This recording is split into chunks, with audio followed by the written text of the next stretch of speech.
વાત કરીએ મોરબીની તો મોરબીમાં વિકાસ વિદ્યાલય ખાતે અનોખી રીતે ઉજવાયું રક્ષાબંધનનું પર્વ। અહીં એક અનાથ બાળકીએ અનાથ ભાઈને રાખડી બાંધીને નવા સંબંધની રજૂઆત અને શરૂઆત કરી હતી।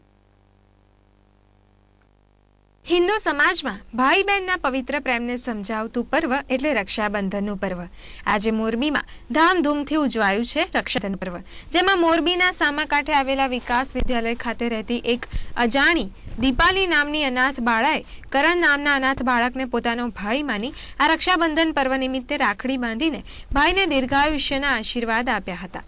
एक नवा भाई बहनना संबंधनी शरूआत करी हती।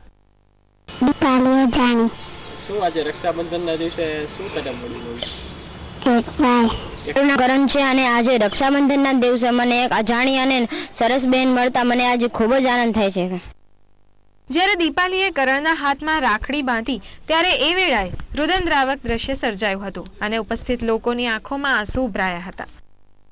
અમારી વિકાસ વિદ્યાલયની સંસ્થા અજાણી બાળા કે આજથી 4 વર્ષ પહેલા કે જેનું ભગવાન શ્રી રામ સિવાય કોઈ ન હોવાનું એવી દીકરીને અમે આ સંસ્થામાં અત્યારે આશ્રય આપીએ છીએ અને એ દીકરીને આજે રક્ષાબંધનના પવિત્ર પર્વ નિમિત્તે એક અજાણ્યો જ અનાથ ભાઈ મળતા એ ભાઈના હાથે જ્યારે દીપાલીએ રાખડી બાંધી ત્યારે સંસ્થામાં હાજર રહેલા બધાની આંખમાંથી આંસુ વહી રહ્યા હતા અને સૌની આંખો સૌના હૃદયો ગદગદિત થઈ ગયા હતા।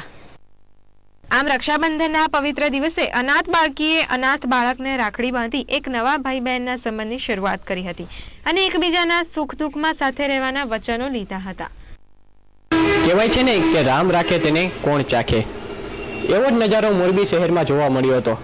એક અનાથ 6 વર્ષની બાળા કે જેમને નાનપણથી જ પોતાના મા બાપે તરછોડી મૂકી હતી એવી અનાથ બાળાને આજે રક્ષાબંધનના પવિત્ર દિવસે એક અનાથ ભાઈ મળતા સમગ્ર વાતાવરણ રંગમય બની ગયું હતું। જ્યારે આ અનાથ બહેને એક ભાઈને રાખડી બાંધી ત્યારે આસપાસના લોકોના આંખોમાંથી આંસુ વહી પડ્યા હતા। જાણે આ સંબંધને જોઈને ભગવાન પણ રડી પડ્યો હોય તેમ વરસાદ રૂપે ભગવાન વરસી રહ્યો હતો। સત્ય મનસોરા, ગુજરાત ન્યૂઝ, વાંકાનેર।